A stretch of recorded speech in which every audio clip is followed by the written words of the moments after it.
Poor bride rejected for being paralyzed. Until a single dad did the unthinkable. The church bells were ringing, but her world was silent. She sat in her wheelchair, hands trembling, eyes fixed on the white roses in her lap. Today was supposed to be her wedding day. A day every girl dreams of. But for her, it had turned into a cruel reminder of what she had lost. Just an hour ago, her fiancé had walked out. He said he couldn't live, a life tied to a chair. The words cut deeper than any wound ever could. Guests had left quietly. Only the echo of disappointment filled the empty church hall. She sat there alone, in her white dress, tears falling silently onto the petals. For a long moment, she wished she could just disappear, fade into the floor that reflected her broken dreams. Then a small voice echoed from behind her. "Miss, are you okay?" She turned slightly. Standing there was a little girl, around 6, holding a small bouquet of wildflowers. Her dress was too big, her hair messy, but her smile, pure sunshine. Before she could answer, the girl's father appeared, slightly out of breath, clearly worried. He was a tall man, maybe in his early 30s, with gentle eyes that carried both tiredness and kindness. "I'm so sorry," he said softly. "She tends to wander when she sees flowers." The bride gave a weak smile. "It's all right. I had some extra flowers today anyway." The man looked at the empty church, then at the woman sitting alone. He didn't ask what happened. Maybe he didn't need to. Some pain speaks for itself. His daughter, however, looked up innocently and asked, "Why are you sad? Did your prince not come?" The question stung, but before the woman could respond, the man knelt beside his daughter and whispered, "Sometimes, princesses don't need a prince to be happy. Sometimes, they just need a friend." The little girl nodded seriously and offered her wildflowers to the bride. "For you," she said. "You look like a real princess." The woman couldn't hold it anymore. She broke down crying, not out of pain, but from the warmth of a stranger's kindness. The man didn't look away. He stayed, quietly, respectfully, beside her. Sometimes silence can heal more than words. Later, as the afternoon sun poured through the church windows, he offered to drive her home.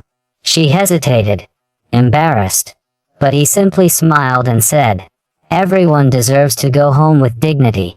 In the car, they talked. He told her about his daughter, how her mother had passed away 2 years ago, how the little one had lost her laughter until recently. "And you?" he asked gently.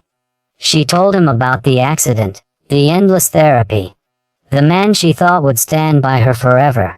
He listened, truly listened, without pity, without judgment. When they reached her small apartment, she thanked him quietly.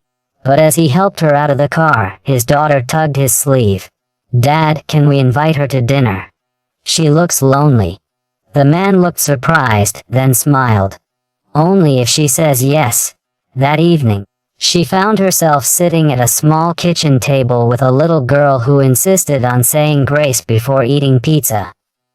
It wasn't a grand dinner, but it was the first meal in months that tasted like comfort. Days turned into weeks. They started seeing each other often, not as charity, but as companionship. He'd help her with errands, she'd help his daughter with school projects. Slowly, laughter began returning to her life. One afternoon, as they sat at the park watching the little girl chase butterflies, she whispered, "You didn't have to do all this for me." He looked at her, then said softly, "Maybe not. But you remind me that kindness still matters. That broken things can still be beautiful." She looked away, blinking tears she didn't want to show. Months later, in that same church where she once sat abandoned, she rolled down the aisle again.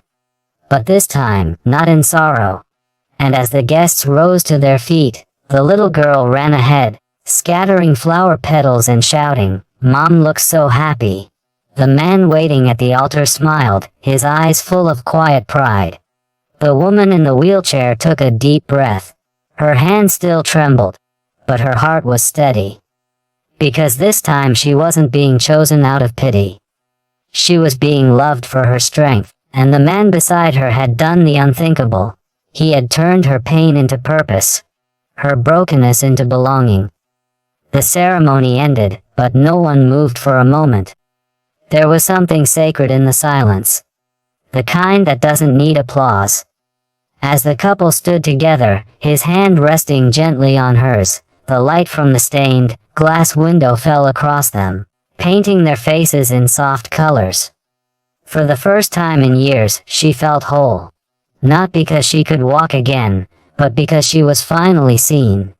Not for what she'd lost, but for what she'd become. After the vows, guests came forward.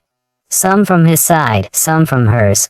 People who had once whispered about her condition now stood in tears, touched by what they had just witnessed.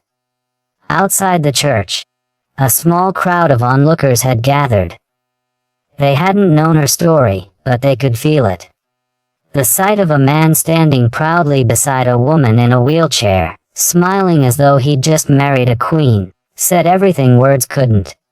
A reporter who had come to cover another event stopped to take a photo. That image, of love without limits, went viral within days. Messages poured in from around the world. People wrote about how they'd lost faith in humanity, until they saw this. The woman began to receive letters from people who were battling disabilities, rejection, or heartbreak. They told her that her courage had given them hope. That maybe, just maybe, they too could be loved again. She began speaking at small gatherings, sharing her story, not as a victim, but as someone who had found light through kindness. And every time she spoke, she reminded people that compassion doesn't always require grand gestures. Sometimes it's as simple as sitting beside someone when the rest of the world walks away. Years later, their little family grew, not just in size, but in spirit. The girl, now a teenager, would often say, "Dad didn't just marry Mom. He married kindness." And she was right, because their love wasn't built on perfection. It was built on patience, empathy, and the courage to see beauty where others only saw flaws. Every year on their anniversary, they would visit the same church. The woman would place a single white rose on the altar and whisper, "Thank you for the pain that led me to purpose." And the man, now with silver in his hair, would smile and say, "You didn't need to walk to move mountains. You already did." The world kept changing, faster, colder, noisier. But their story remained a quiet reminder that real love isn't found in fairy tales. It's found in moments of kindness, in hands that don't let go when life gets hard, and in hearts that choose compassion over convenience. Because sometimes, the most beautiful miracles begin with one person who dares to care.